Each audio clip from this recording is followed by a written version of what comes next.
오늘 본문이 요한복음 19장 말씀인데요.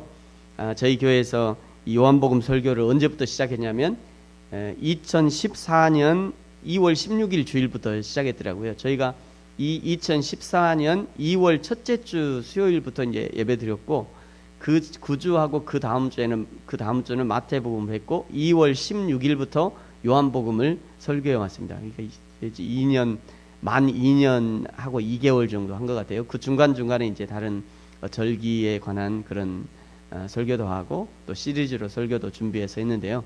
어쨌든 2년 동안 여기까지 오게 됐습니다. 오늘로 해서 일단 요한복음의 설교를 마치려고 합니다. 요한복음 1장 1절부터 설교하는 걸까 궁금하시면 저희 교회 홈페이지에 들어가시면 동영상으로 다 나와 있으니까요. 참고하시면 좋을 것 같고요. 다음 주부터 이제 4월 한 달 동안, 오늘이 4월 첫 주인데 오늘부터는 이제 어렵고 다음 주부터 준비해서 다음 주부터 희망 시리즈라고요. 이렇게 포스터도 만들어놨어요. 계단에 붙여놨습니다. 여러분 보십시오. 희망 시리즈라고 시리즈 설교를 준비해서 하도록 하겠습니다. 총 4번으로 구성되어 있고요.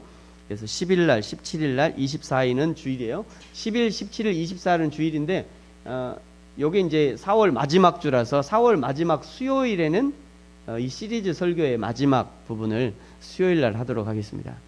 1번, 2번, 3번 듣고 4번을 안 들으시면 애매하잖아요. 그래서 수요일날 나오시면 그 시리즈 설교의 마지막을 들을 수 있습니다. 그렇게 해서 또 이게 수요 예배도 같이 들으시면 좋을 것 같아요.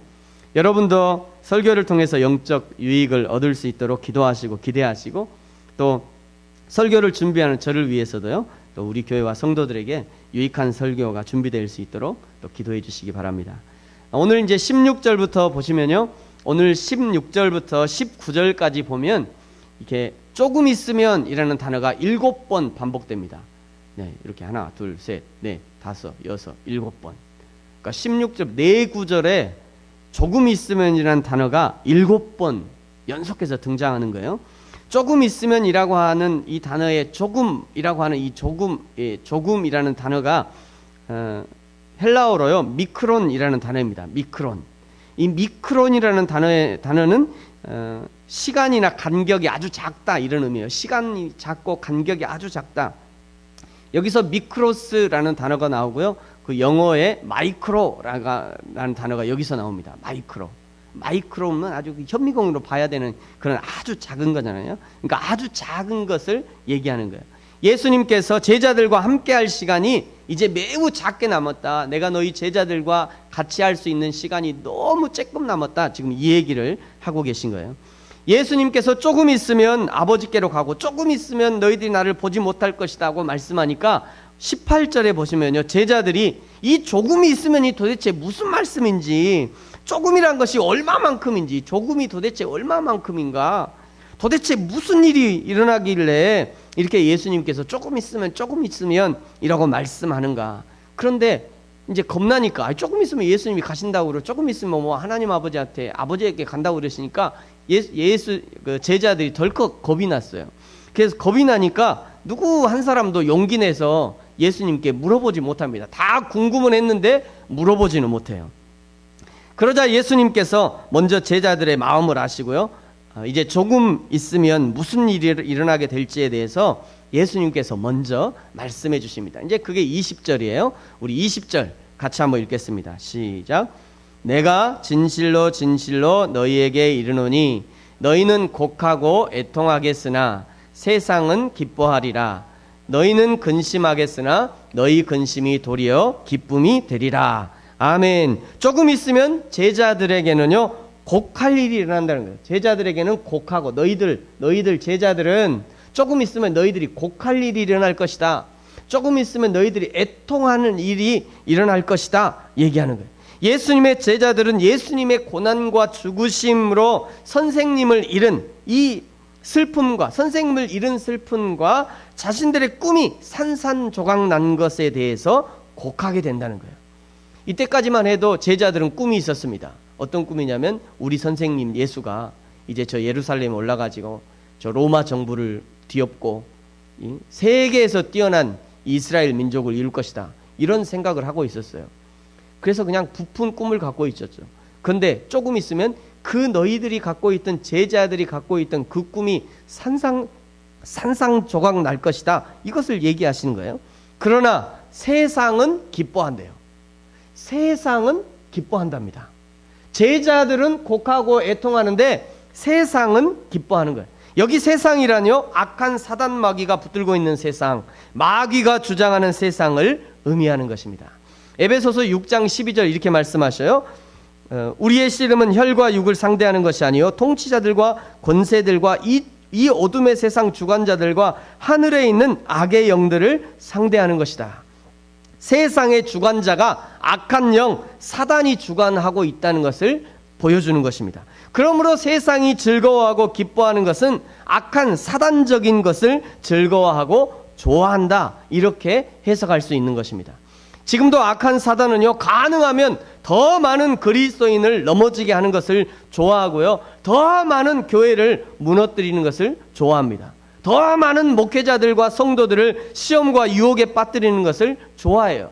악한 사단이 그것을 좋아한다는 것이죠. 사단이 교회와 목회자들을 넘어지게 하는 이유가 바로 이것이죠. 자신들의 기쁨을 위해서, 사단들의 기쁨, 마귀들의 기쁨을 위해서 교회와 목회자를 넘어지게 하는 것입니다. 교회에서 폭력 사태가 일어나고요, 그냥 경찰이 출동하면 누가 좋아합니까? 사단이 좋아해요. 다른 사람이 좋아할 리가 없습니다. 성도들이 좋아할 것 같아요? 절대 안 좋아해요. 같은 교회가요, 이렇게 네 편 내 편 갈라가지고 막 싸우잖아요. 그러면 둘 다 아파요. 한 사람만 아픈 게 아니에요.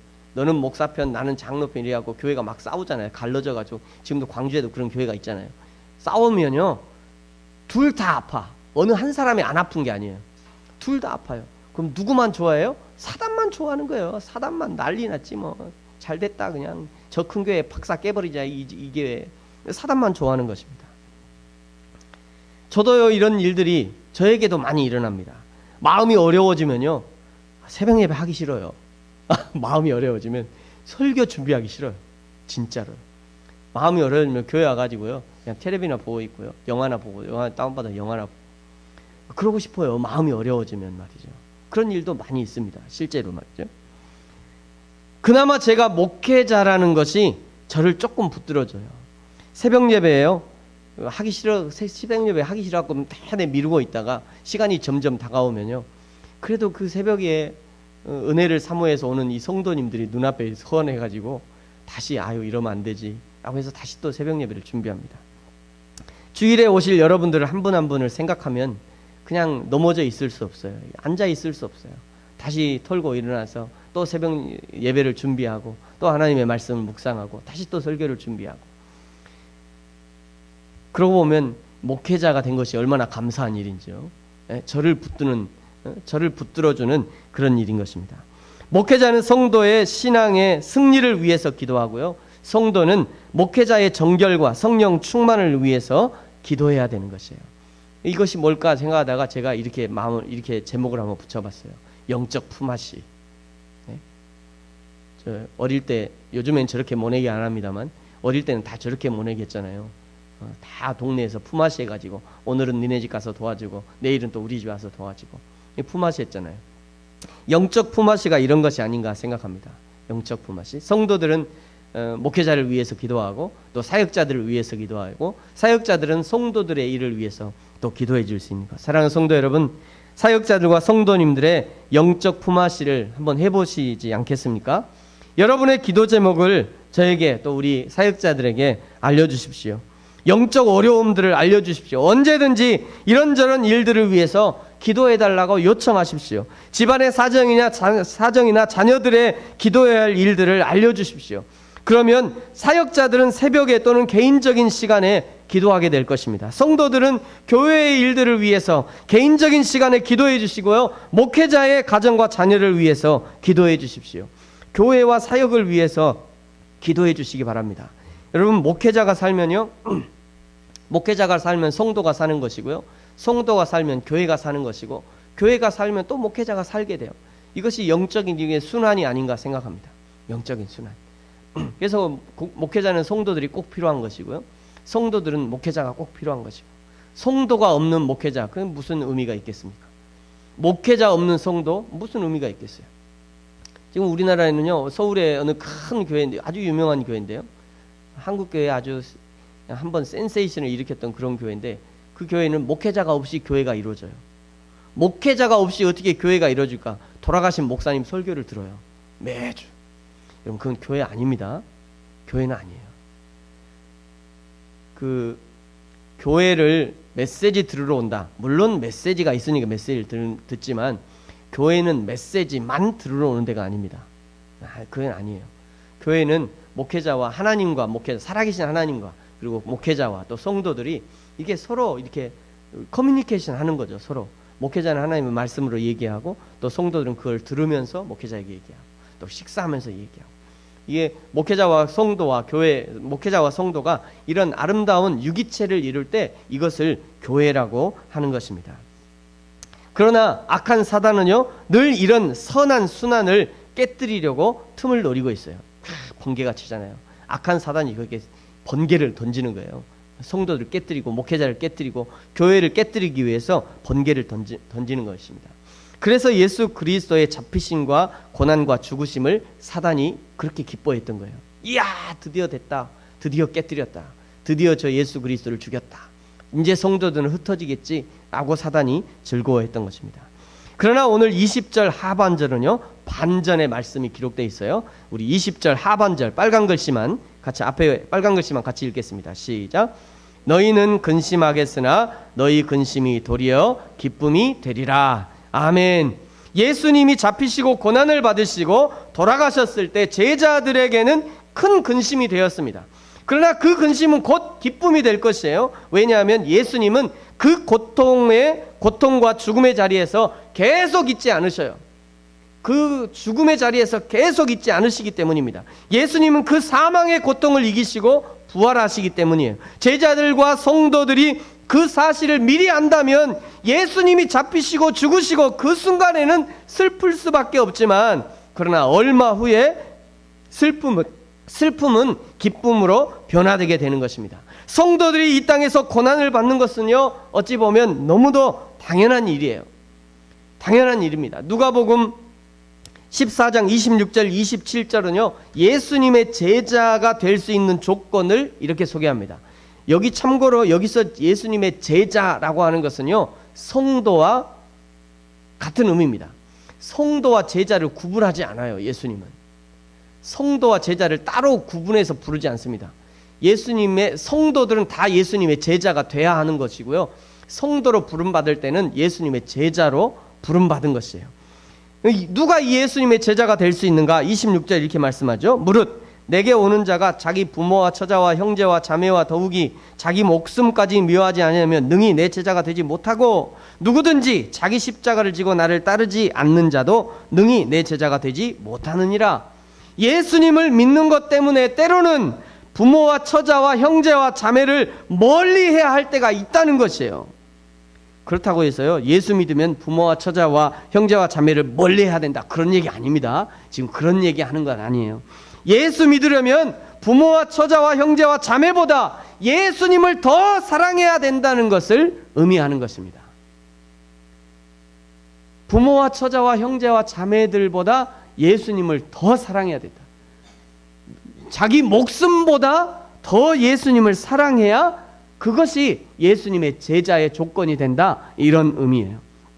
예수님이 부모님보다 더 우선돼야 되는 것입니다. 예수님이 형제와 자매보다 더 우선이 돼야 되는 거예요. 더 나아가 예수님이 내 목숨보다 더 소중하게 여겨져야 그 사람이 비로소 예수님의 제자가 될 수 있는 자격이 있다는 그런 말씀입니다. 그러니 예수 믿는 것이 결코 쉬운 일이 아닌 것이죠. 예수 믿는 것이 쉬운 일이 아니에요. 요한복음 16장 33절 이렇게 말씀하시죠. 이것을 너희에게 이르는 것은 너희로 내 안에서 평안을 누리게 하려 함이라. 세상에서는 너희가 무엇을 당해요? 환난을 당하나. 세상에서는 너희가 무엇을 당해요? 환난을 당하나. 여러분, 세상에서 환난을 당하는 거예요. 세상에서 환난을 당하나 담대하라, 내가 세상을 이겼노라. 세상에서는 환난을 당할 수 있습니다. 그러나 담대하랍니다. 왜요? 왜 담대해야 됩니까? 예수님이 세상을 이겼기 때문입니다. 우리의 대장 되신 예수님이 세상을 이겼다는 것은요, 예수님의 제자인 저와 여러분도 이 승리의 주인공이 되었다는 것이에요. 다윗과 골리앗의 싸움을 여러분 알고 계시죠? 다윗이 이기면요, 다윗이 물맷돌 5개를 집어갖고 그냥 그 중에 하나로 이겼잖아요. 빗나가지도 않아요. 5개 준비했다가 혹시라도 빗나갈까봐 5개를 준비했는데 그냥 하나 던져가고 그냥 끝내버렸잖아요. 다윗이 이 싸움에서 이기면요, 다윗이 싸움에서 이기면 곧 이스라엘 전체의 승리인 것처럼 예수님의 승리는 곧 저와 여러분 성도의 승리이며 교회의 승리인 것입니다. 그러므로 오늘 예수님을 믿는 것 때문에 다가오는 시험과 환난을 두려워할 필요가 없어요. 예수 그리스도를 주로 인정하는 신앙 고백 때문에 예상되는 고난, 굳이 그것을 두려워하거나 그것 때문에 고민할 필요가 없다는 얘기입니다. 며칠 전에요, 큰 사업을 하는 어느 집사님과 이게 이야기를 나눈 적이 있어요. 제가 지금까지 만난 집사님 중에는, 제가 지금까지 만난 사람 중에는 제일 크게 사업하시는 분 같아요. 이분이 아주 수백억 대의 사업을 하시는 분이에요. 근데 얼마나 믿음이 좋으신지요. 이분하고 잠깐 이야기하는데 이런 얘기를 하시더라고요. 요즘에 이제 사업이 점점 커지니까 사업이 커질수록 참석해야 될 자리가 점점 많아진다는 거예요. 만나야 될 사람들이 거물급이 된다는 거예요. 점점 만날 사람들이 다 거물급이라는 거예요. 가끔 그분들이 모여가지고요, 자기를 부른대요. 그러면 막 카톡으로 부르고 메시지를 부르고 계속해서 왜 빠지냐, 빨리 와라, 지금 오면 만날 수 있다, 빨리 와라. 그러면서 이제 거기 가면 뭐 하냐면 별 얘기 안 한대요. 거기 가면 이제 아주 고급 양주 갖다 놓고 술 먹고, 술 먹으면서 얘기하고, 술 먹으면서 사업 얘기하고, 그러면서 이제 뭐 2차 3차 이렇게 가는 거죠. 근데 거기 가면 내가 받아야 되고 또 누군가 또 따라줘야 되잖아요. 그런 일이 있으니까 안 간다는 거예요. 한 번 안 가면 분명히 손해가 있을 수 있습니다. 투자를 받지 못할 수도 있고요, 인맥이 끊어질 수도 있어요. 더 좋은 사업 정보를 듣지 못하는 경우가 있을 수 있습니다. 그럼에도 불구하고 자신이 예수 그리스도를 믿는 사람이기 때문에 안 가겠다고 그러더라고요. 안 가겠다고. 저한테 문자로 보여주면서 목사님 오늘도 또 오래요. 저는 안 가려고요. 당당하게 또 문자로 보여주면서 또 오라는데 저는 목사님 저 안 가려고 그럽니다. 사랑하는 성도 여러분, 저와 여러분은 어떻습니까? 예수님을 믿는 것 때문에 혹시 근심하고 계십니까? 예수 그리스도로 인한 선한 근심, 선한 고통이 여러분 가운데 있으십니까? 또는 교회 때문에 근심을 하고 걱정하고 고통도 있을 수 있겠습니다. 그 근심과 고통을 걱정하고 그 근심과 고통과 걱정 포기하지 마시고요, 회피하지 마십시오. 여러분 포기하지 마세요. 어떤 사람은 맨날 교회 때문에 근심하고 걱정해서 나 싫어, 그냥 이거 나 이러고 싶지 않아, 그러고 그냥 포기해. 여러분 그러지 마세요. 예수 믿는 거요 쉽지 않습니다. 예수 믿는 거 쉽지 않고 때로는 그냥 자존심 상하고 그래가지고 나 이 자존심 상해서 나 예수 못 믿겠어. 포기하지 마세요. 목회자로 있는 거는 쉬울 것 같죠? 목회자로 있는 것도 쉽지 않아. 에이 내가 뭐 이거 진짜 뭐 대단한 거라고, 에이 목회자 하기 싫어, 이런 마음도 들어요 가끔. 근데 포기하면 안 돼요. 네. 그것이 어떻게 보면 그리스도인의 길입니다. 그래서 예수님의 길이에요. 예수님의 길. 16절부터 7번씩 반복하는 단어, 조금 있으면 정말로 조금 있으면요, 그 근심과 고통이 기쁨과 환희로 바뀔 날이 곧 이르게 될 거예요. 멀지 않았습니다. 멀지 않아요. 어떤 사람은 10년 내에 볼 수도 있고요, 어떤 사람은 조금 이따 볼 수도 있어요. 이 지구상의 종말은 아직 멀었습니다만, 그러나 우리 개인의 종말은 언제든지 올 수 있어요. 21절에 보면요, 그날을 여자가 해산하는 것으로 비유합니다. 아이를 낳을 때는요, 정말 하늘이 노래지는 고통을 경험하지만, 그러나 그 고통의 끝에 아이가 태어나면 이 아이를 가슴에 안고 기뻐하면서 그 고통을 다시 기억하지 않게 되는 것이죠.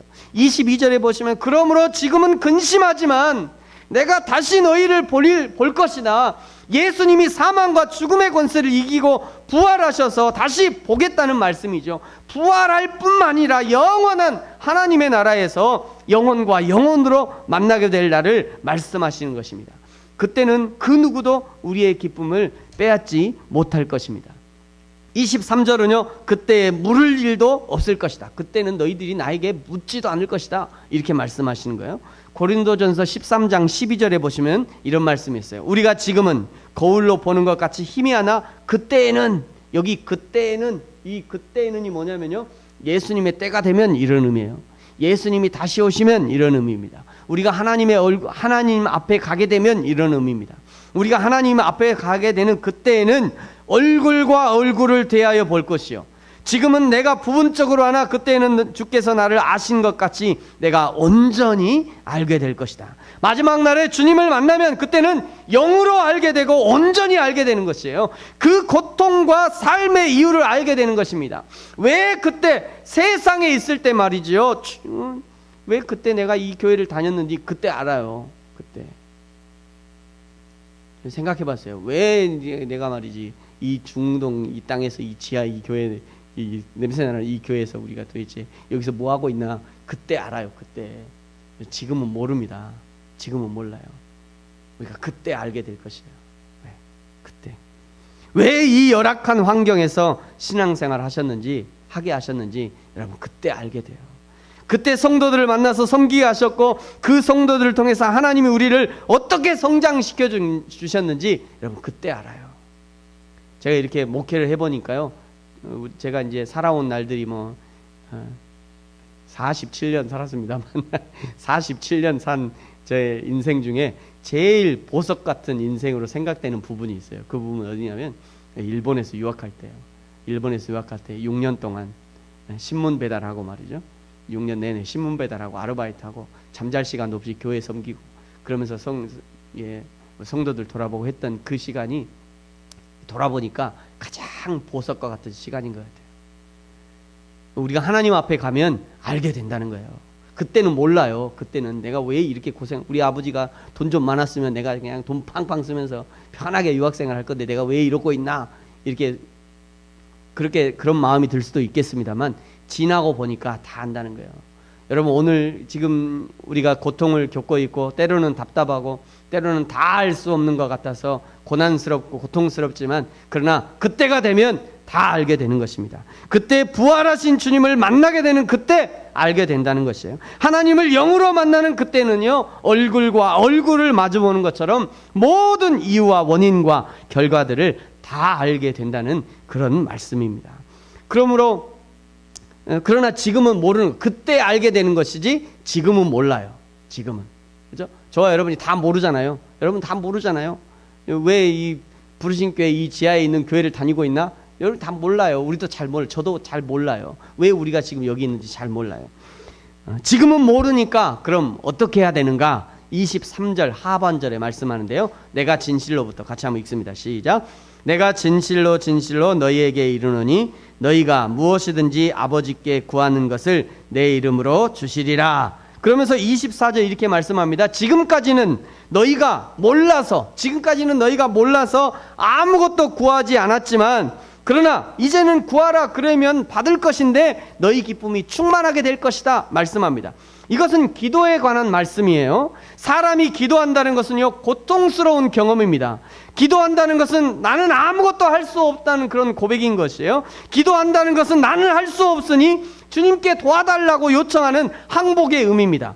기도는 마치 여자가 해산하는 고통과 같습니다. 아이가 태어나서 응애하고 울음을 터뜨릴 때 그때까지는 아이도 산모도 위험한 것이에요. 기도가 그렇다는 거예요. 기도가 응답되어지는 것을 볼 때까지는 아직 알 수 없다는 것입니다. 내가 지금 기도하면 이 기도를 하나님께서 들으시는지, 기도한 내용이 어떻게 진행되어 가고 있는지 일일이 하나님이 우리에게 브리핑하는 것이 아니에요. 그러니까 몰라요. 답답해요. 고통스럽습니다. 그러나 그날 주님의 날에는 이 모든 것을 알게 된다는 것이에요. 내 기도가 어떻게 응답되었는지, 그 기도를 통해서 일이 어떻게 진행되었는지, 나의 그 기도를 통해서 하나님이 어떻게 나를 성장시켜 주셨는지 그날에 알게 된다는 것이에요. 그러므로 24절에 예수님께서 강력하게 우리에게 요청하는 것입니다. 우리 24절을 다 같이 한번 읽습니다. 시작. 지금까지는 너희가 내 이름으로 아무것도 구하지 아니하였으나 구하라 그리하면 받으리니 너희 기쁨이 충만하리라. 아멘. 왜 구하는 자에게 기쁨이 충만해집니까? 많이 구하면 구할수록 그날에 많이 알게 될 것이에요. 한 가지 구하면 그날에 한 가지 알겠지만 100가지 1000가지 구하면 그날에 100가지 1000가지를 알게 되는 거예요. 그러니 기쁨이 충만할 수밖에 없습니다. 그뿐만 아니라 내 안에 구하게 하시는 분이 계시는데 바로 성령 하나님이죠. 성령께서 성부 하나님이 원하시는 것을 구하고 하나님의 마음에 딱 맞는 것을 구하고 하나님이 기뻐하시는 바로 그것을 구하게 하시니까 그 구하는 기도를 들으시는 성부 하나님이 우리 마음 가운데 그냥 충만한 기쁨을 허락해 주시는 것입니다. 사랑하는 성도 여러분, 주님께서 우리에게 하나님의 신령한 기쁨으로 충만케 하시려고 지금 준비하고 계심을 기대하시고 믿으시기 바랍니다. 여러분, 지금 고통스럽습니까? 고통스럽다고 주님께 기도하십시오. 내가 고통스러우면 고통스럽다고 주님께 기도하십시오. 괴로우십니까? 그럼 주님 저 괴로워요 라고 기도하셔야 돼요.